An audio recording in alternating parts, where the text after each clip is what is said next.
Welcome to This Must Be the Place. I'm your host, Alo Galinsky. Each week, I'll uncover what's happening in Sonoma County, diving into the hidden gems and quirky corners. I'll be interviewing some of our local legends, as well as people you didn't know you need to know, all through the eyes of a craft beer enthusiast living in wine country. Join me as we explore one sip, one story, and one adventure at a time, and together we'll find out why this must be the place.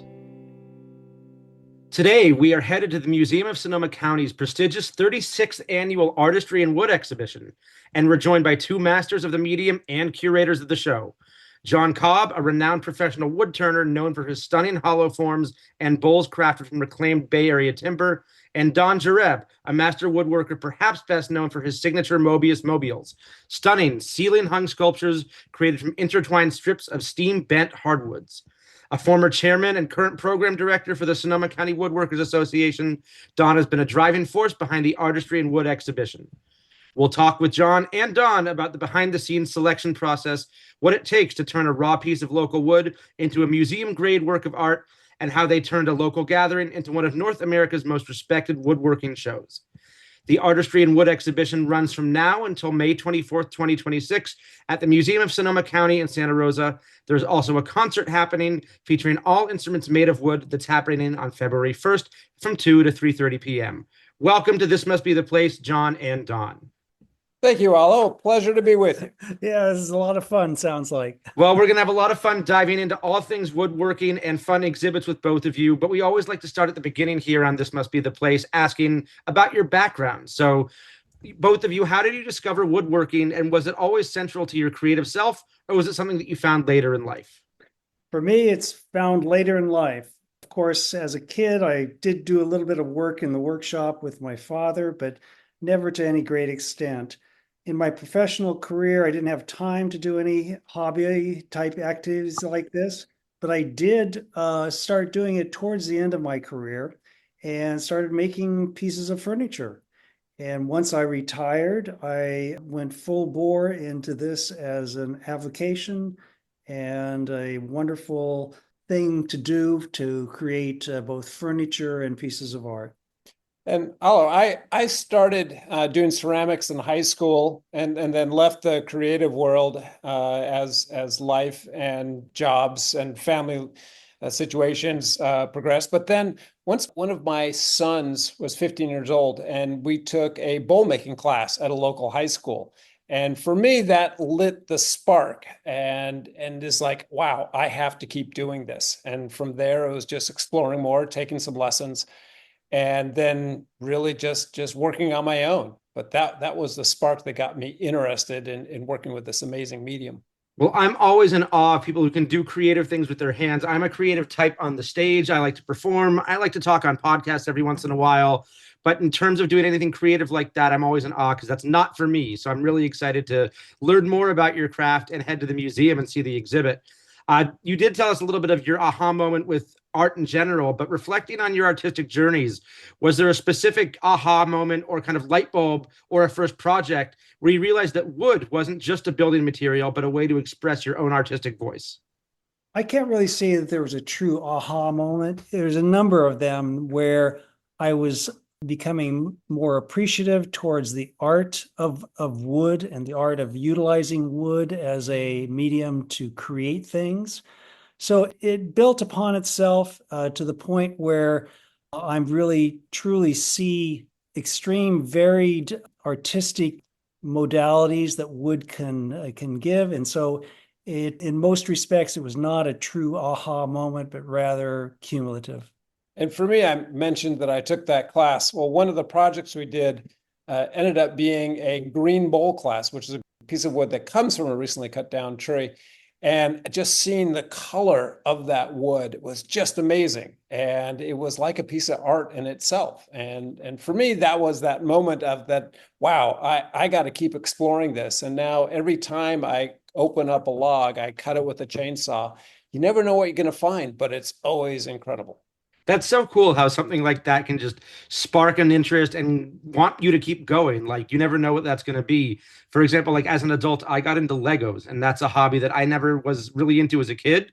but I was sick and decided to start a Lego project and said, oh, this is fun. I'm going to keep exploring. It's one of the most expensive hobbies you can have. Not, working with wood, you can create anything out of wood, and to have the eye for that is really fascinating. It is like that. You can go into a store and buy wood, and then you can also actually get wood from your local arborist. So Sure. the spectrum of cost can range from very expensive to virtually free. So that's the nice thing about you pick the area where you want to explore, and there's always something available. Absolutely. Now, woodworking often starts with a family connection or potentially a mentor. Who was and was there a person who first put a tool in your hand? And if so, does their influence still show up in your work anywhere? Well, for me, the tool in the hand again was from my father. That was not a whole lot of fun working with an individual on early projects for many of us, but rather I took a couple classes from a very renowned woodworker from the East Coast. This was a 2-week long class about 20 years ago, which really lit the fire for truly fine woodworking. So I'll attribute it to that. And for me, I'm going to say it wasn't actually putting the tool in my hand. It was putting the idea in my head. When I was doing ceramics in high school, I'd made a whole bunch of bowls and plates. And my instructor, who was an amazing artist in himself, Dennis Evans, came to me and said, okay, so now what are you going to do with it? And it was like, okay, now I have to create something out of all these fine dishes that I made, but do something more creative. And for me, that opened up a whole new world. And we're going to get into a future of talking about what's the difference between a craft and art, and that continuum. And for me, I got pulled into that continuum of what is art. And can crafts turn into art? Maybe a question that we can explore a little later on. But first, why don't you tell our listeners about the Sonoma County Woodworkers Association? Yes, there is such a thing out there. Talk about their mission and how it got involved with the Museum of Sonoma County to create this longstanding and community favorite show. The Sonoma County Woodworkers Association has been around since the late 1970s. It was first formed by graduates of the Kranoff School, or the woodworking school at the Mendocino College of the Redwoods. There was a series of about 30 woodworkers in the area that formed the association and had monthly meetings, and they grew from there. They put out a mission statement. They were proponents of fine woodworking, fine furniture making, and they gradually grew and had outreach programs. They started having shows, and originally in 1978, they had a show out in Occidental. And in 1988, they started having their annual show here at the Museum of Sonoma County. So it's been a group that has grown from a very tight organization of fine furniture makers to a woodworking community. Now we number in excess of 170 members. Wow. We have monthly meetings. We have groups that do both turning, furniture making, art sculpting, and it's a very good group that welcomes everybody. And I'm sure with any, hobby, craft, or art medium, it's nice to have that collective of people to talk with, to hive mind with, and to be able to share experiences with. Oh, exactly. There is so much experience there. The one thing I really enjoy saying lately is that it is an aging organization. There were fairly older individuals. Nicely, though, recently there's newer, younger people are coming into the organization with differing viewpoints and very thirsty to learn woodworking crafts and what to make. Well, it sounds like you might have to craft a woodworking torch so you can literally pass the torch to folks as they enter the fray. I'll kick in another thing. Woodworkers in general are really nice people. And so when you go to these meetings and you have a question, hey, how do I finish this? Or what's the best way to sand that? Or this joint just didn't work out. How do I make it better? And you'll get 6 different answers on how to improve it, and they're all really good answers. But the sharing of knowledge is one of the most valuable components of these groups. And that if you have a question, there will be someone to answer it. Now, having reached its 36th year, how has the show itself shifted from a local gathering to what is now recognized as one of the premier woodworking exhibits in North America? The exhibit has always been comprised of very high quality entries. Over the past 8 to 10 years, we've really tried to encourage younger makers and beginning makers who have high quality pieces to enter their pieces in this show in a museum setting and exhibit. It's been very successful in that respect. It's been well accepted by the community, and both by the community and the museum itself. It has become one of the most attended events at the museum each year. Very cool. What are some standout pieces or artists that visitors should be especially on the lookout for? Okay, so first of all, there are 67 pieces in the show this year, made by 44 makers.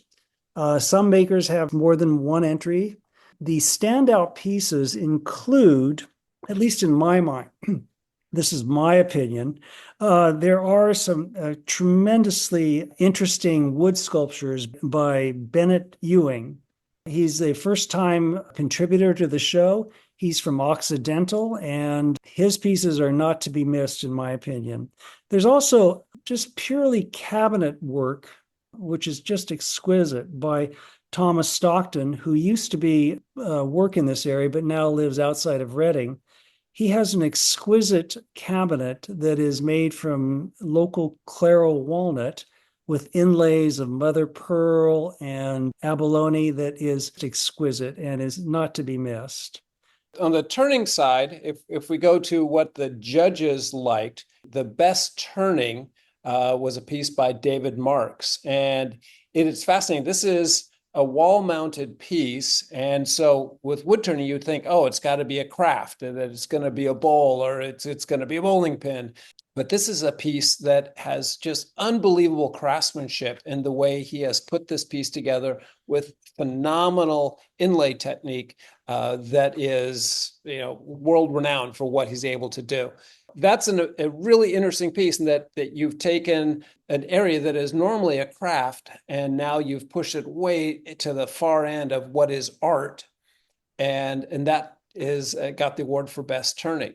There's another piece that got an award from a relatively new wood turner that is truly amazing. You can't see any wood, but you know it's wood, but what the embellishments he's done, the carving on it, is truly remarkable. So we really have two far ends of the spectrum, of a very experienced professional wood turner and a very young guy representing the best of turning. So it's nice to see. So for those more naive out there, like myself and like our other listeners who might not know what a wood turner is, do you want to define that for us? Is it somebody who literally turns wood, or what? What is it? What is a wood turner for us wood learners out here? So a wood turner is somebody who puts wood on a lathe. And a lathe, if you want to make a bowling pin or a rolling pin, for example, spins a piece of wood from very slow to extraordinarily fast. And so from that, you can make round objects. So that's how you get a bowl. That's how you get a platter. And then from that, you can then also make round vessels that are hollow on the inside, which is what I do. And so there's a whole array of things that you can do with a lathe and making wood round. I want to go back to a question that kind of alludes to what you were just talking about, the functionality and the the artistry of woodworking. And is there any tension between both of those? The exhibition features both highly functional pieces like this heirloom furniture, purely sculptural works. How do the curators navigate the complex line between craftsmanship and fine art when evaluating entries? First of all, the judges bring with them vast knowledge in terms of their woodworking creativity. Some of the judges are turners of very high-end pieces. This year's wood cabinetry judge, he makes just astounding pieces that are both functional and artistic. There is some tension between what is functional and what is not. Some of the contributors tend to be totally artistic, others tend to be totally functional, and there's everything in between. I wouldn't say there's a lot of tension there, but it's... No, I would say it's a continuum. Yeah. And but it's a continuum in multiple planes. And that each person is drawn to something that they like. And it could be just making a simple bowl, or the person who loves to make a desk. and that you're going for functionality and with amazing craftsmanship, but it's a very functional piece. And then there are the people that are drawn to, oh, I'm going to make something and then put feet on it, or I'm going to go and then torch it, or I'm going to go and then carve holes all throughout my beautiful bowl. So you find your place somewhere in that continuum of where you find your interest. And it's like any other interest that people have of books that they like. It can be fiction, nonfiction. It can, be a whole range. So that's the great thing about woodworking, is that you do not have to do one thing. You don't have to be a utilitarian craftsman. You can be an artist, or you can be a mix of both. And I do have to stress that the judges bring with them their continuum of experience, of artistry. So it is not a totally objective judging system. It really lends itself well to John's comment, the continuum of artistic talent. Talking about judging, how much weight is given to the practical function of an item versus its aesthetic and conceptual impact? And is there a difference in how a functional chair and a non-functional sculpture are evaluated? We were just having that conversation. I thought so. And I'm not the furniture guy, but I would say this. So it is okay for someone to make a chair that is really uncomfortable to sit in, if that chair is designed to be in a corner or to be displayed as the amazing craftsmanship and what the message you are trying to send. But if you are making a chair that's going to go into an office space that's going to be used every day, or a dining room, right, and that is uncomfortable, okay, you just missed the mark. So in wood turning, I would say new turners generally make a bowl that looks like a dog bowl. It has straight sides and a flat bottom. And shape-wise, aesthetically, you would not say that is the most beautiful shape. Sure. However, when you have your Cheerios in the morning, you need a dog bowl, or else it's going to spill all over. But if you want to have a beautiful bowl to put up on a shelf, then a beautiful curved shape of a rice bowl is going to look much more attractive than something that your dog just drank out of. See, and for me, I don't think I learned there were differences between functional and aesthetic until probably 32, 33 years old. Now I go to Home Goods in these stores where that would look nice on here, rather than I just want to eat my cereal out of this. I don't think that part of my brain developed until just a few years ago, where I realized things have these different functional purposes. There you go. And the judges really recognize that. They say, if we're going to have a dining room chair, they really enforce the aspect of comfort, of what works. If they're going strictly for an art object, no holds barred. It comes into both areas. Now, historically, crafts were often separated from fine art due to their domestic function. How does an exhibition like Artistry in Wood challenge or redefine these traditional boundaries? I would say that is a perspective that is dated, and that nowadays utilitarian and art and craft have all merged together. And no longer are you just somebody who only makes bowls or only makes something, a basic chair, and you have to make it that way. As we talked about the continuum, no one is in a box. Professionally, you might have to create things that are very functional if you have to sell them.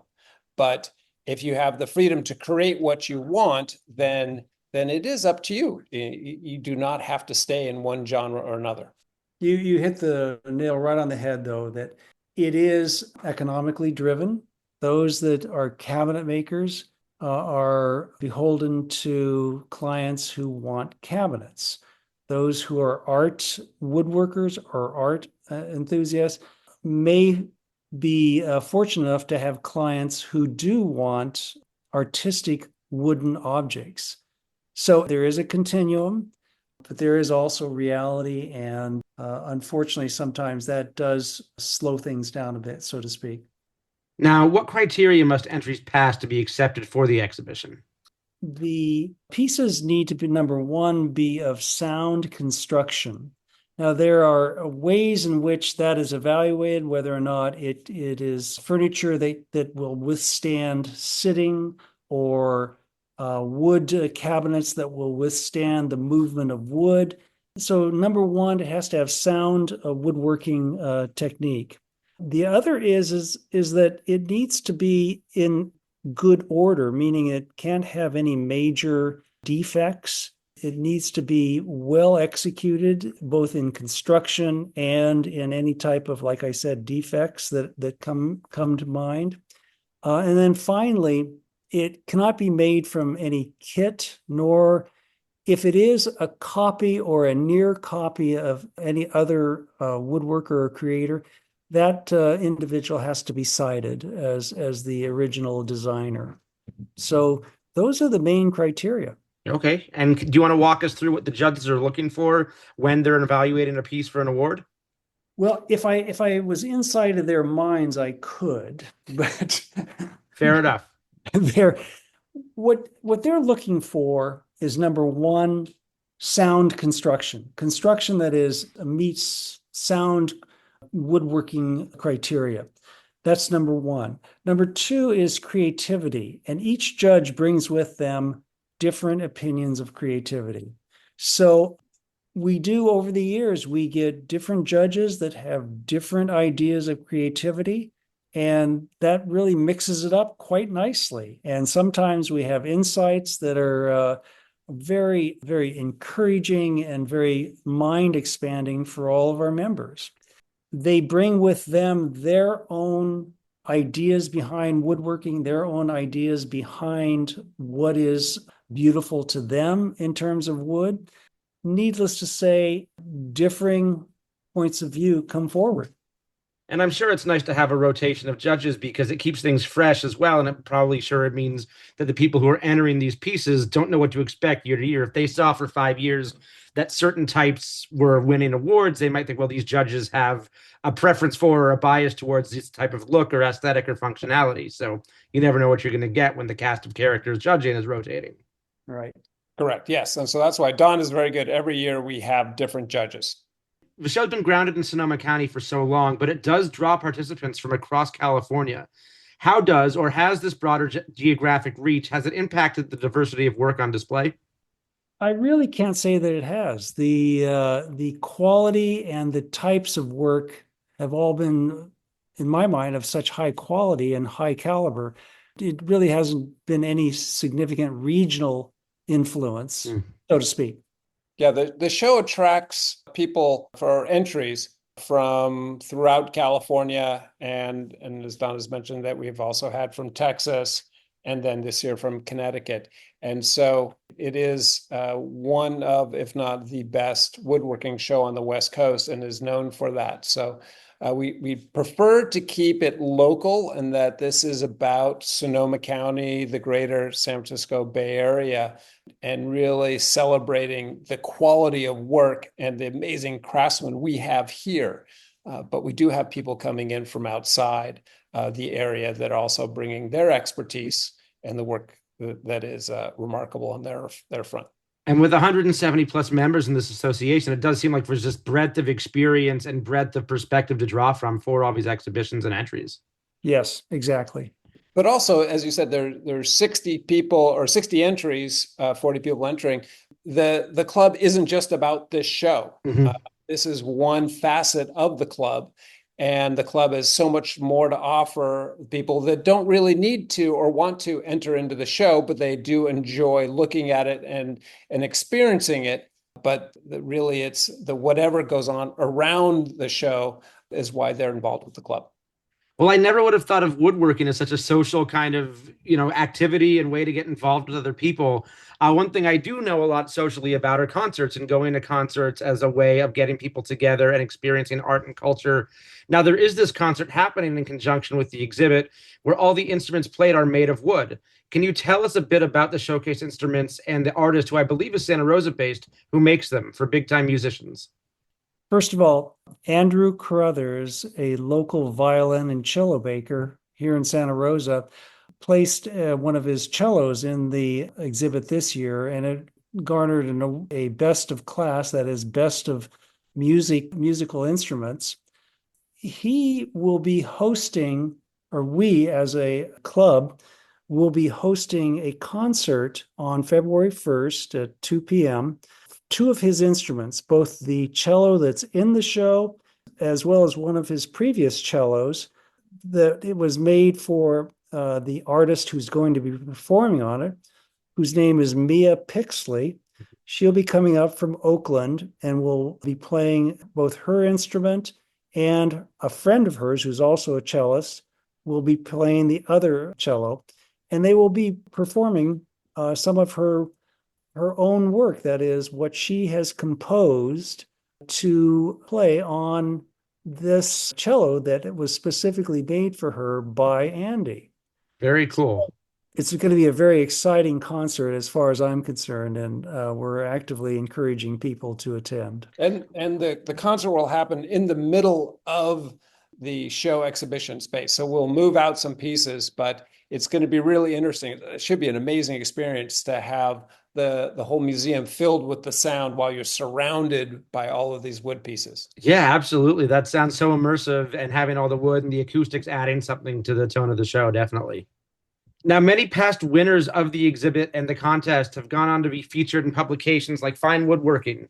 How does the exhibition serve as a career catalyst for local and regional makers? Or does it?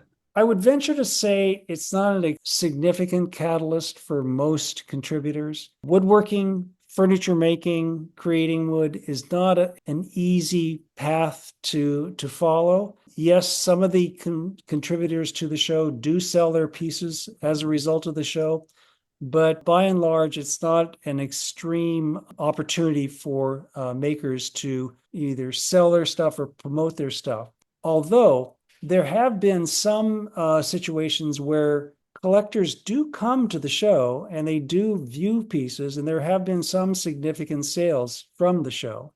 I don't consider it to be a springboard to further development of their profession. Yeah, I would say that for professional artists, it is a very good opportunity to show your work and to get your work out there, like other galleries and shows.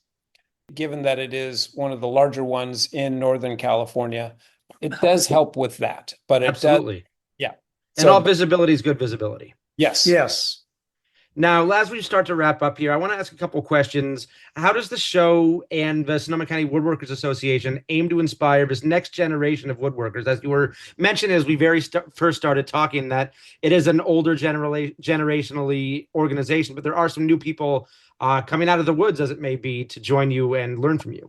There are a number of school groups that come through.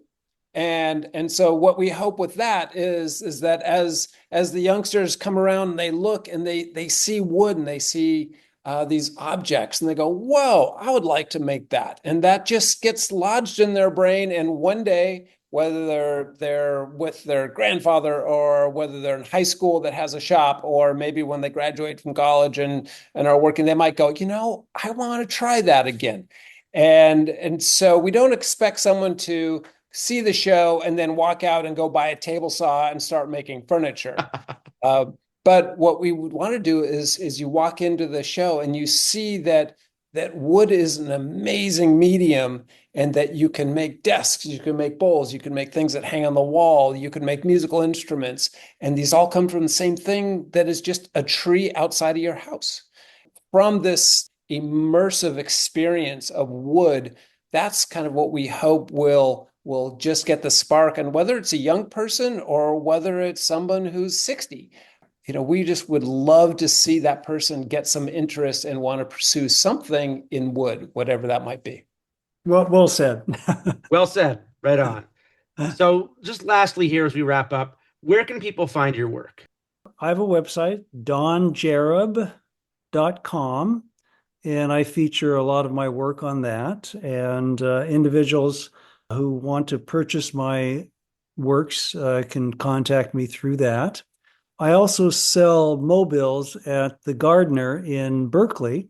It's a wonderful store and a wonderful experience, and they have a nice array of mine, as well as the Study Club up in Mendocino has some of my work.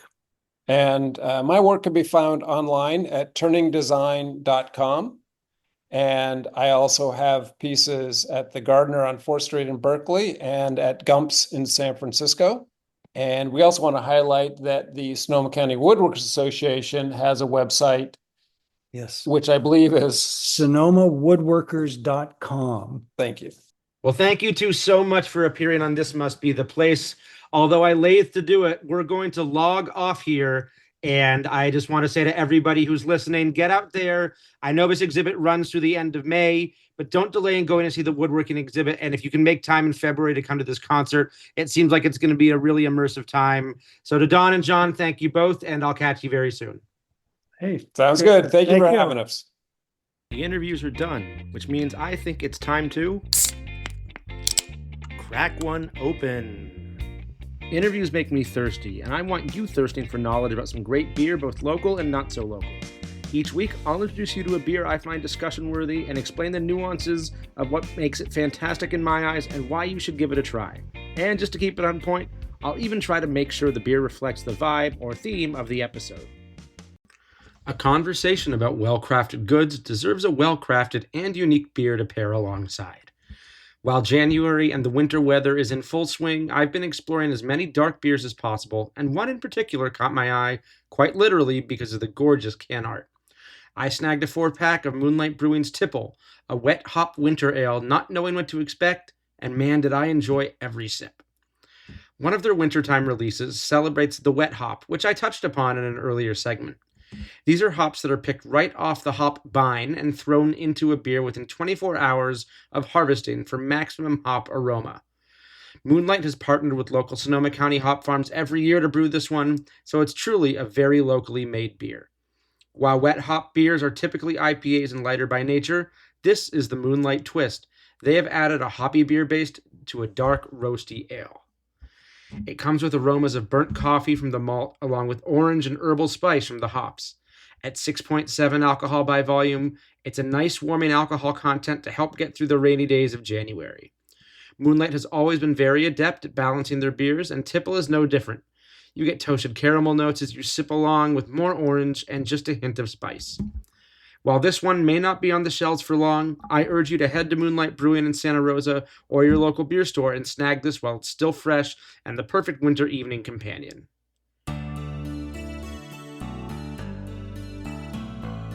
A huge thanks to John and Don for sharing their expertise and previewing the exhibit at the museum. Cheers from your host, and have a great week. This Must Be the Place is produced by our friends at Pod Locally, an audio platform helping local voices connect to their communities. Don't forget to like, subscribe, or comment on all your favorite podcast apps, and visit the show notes for more information, links, and resources. Look out for our next drop on Sunday. Until then, I'm your host, Alo Galinsky, saying have a great week.